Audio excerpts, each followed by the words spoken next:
First அதுக்கு தேவையான பொருட்கள் என்னென்னு பார்க்கலாம். 6 பிரெட் எடுத்திருக்கேன்.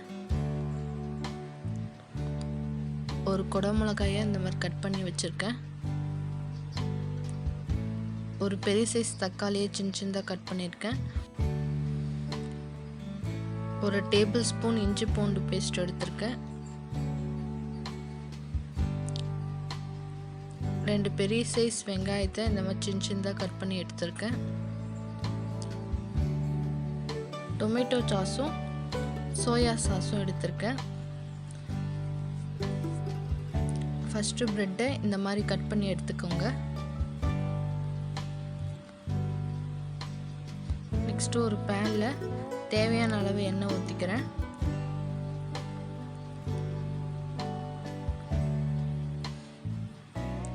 நெக்ஸ்ட்டு ப்ரெட் எல்லாத்தையும் அதில் சேர்த்துக்கிறேன்.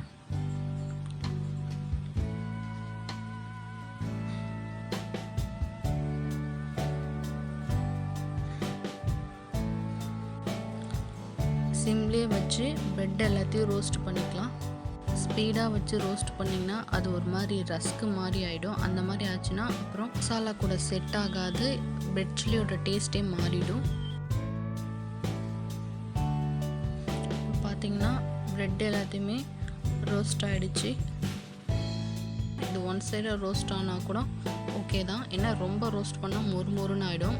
இப்போ இதை வேறு ஒரு பிளேட்டில் மாற்றிக்கிட்டு இதே பேனில் தேவையான அளவு எண்ணெய் ஊற்றிக்கிறேன்.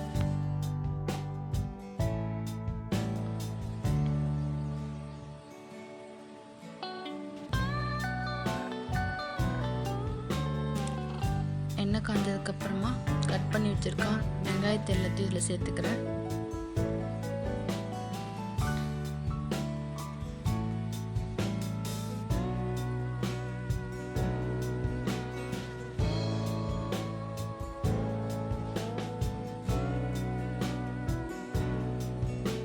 வெங்காயம் கொஞ்சம் வதங்கினதுக்கப்புறமா அதில் இஞ்சி பூண்டு பேஸ்ட்டும் சேர்த்துக்கிறேன்.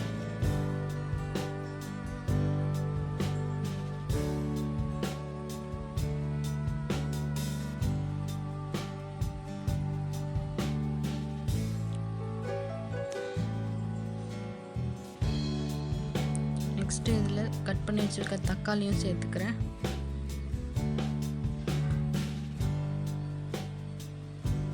இது எல்லாத்தையும் சேர்த்து நல்லா மிக்ஸ் பண்ணிக்கிறேன்.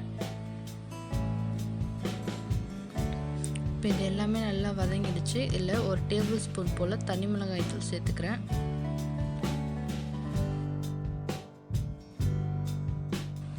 தேவையான அளவு உப்பு சேர்த்துக்கிறேன்.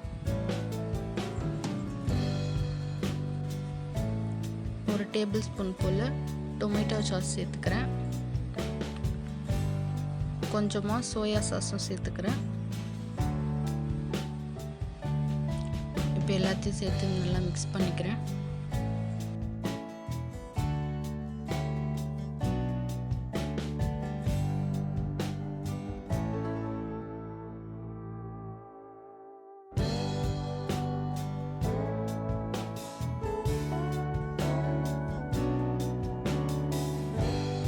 நெக்ஸ்ட் இதில் கட் பண்ணி வச்சுருக்க குடமிளகாயும் சேர்த்துக்கிறேன். எல்லாத்தையும் சேர்த்து நல்லா மிக்ஸ் பண்ணிக்கிறேன்.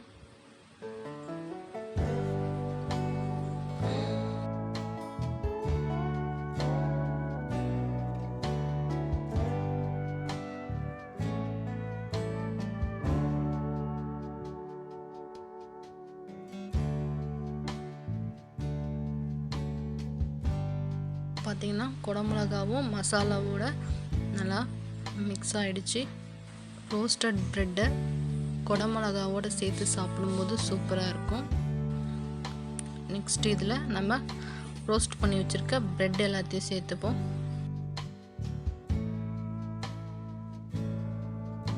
காரமாக சாப்பிட்றவங்களுக்கு இந்த பிரெட் சில்லி ரொம்பவே பிடிக்கும். கண்டிப்பாக ட்ரை பண்ணி பார்த்துட்டு மறக்காமல் கமெண்ட் பண்ணுங்கள்.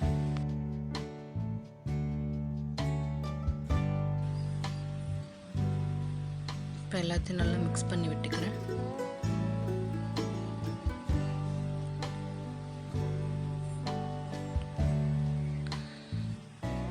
இதை ரொம்ப மிக்ஸ் பண்ணக்கூடாது, ஏன்னா ப்ரெட் எல்லாமே ஒரு மாதிரி உதிரி உதிரியாக உடஞ்சிரும். அதனால் லைட்டாக மிக்ஸ் பண்ணிக்கிறேன்.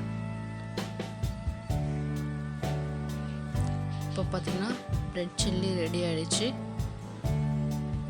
இப்போ நான் கேஸ் ஆஃப் பண்ணிட்டு வேறு ஒரு பிளேட்டுக்கு இதை மாற்றிருக்கேன்.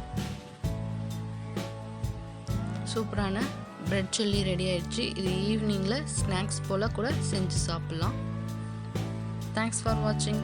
உங்களுக்கு இந்த வீடியோ பிடிச்சிருந்தா லைக் பண்ணுங்கள், கமெண்ட் பண்ணுங்கள், மறக்காமல் சப்ஸ்கிரைப் பண்ணுங்கள். பக்கத்தில் இருக்க பெல் பட்டனையும் கிளிக் பண்ணுங்கள்.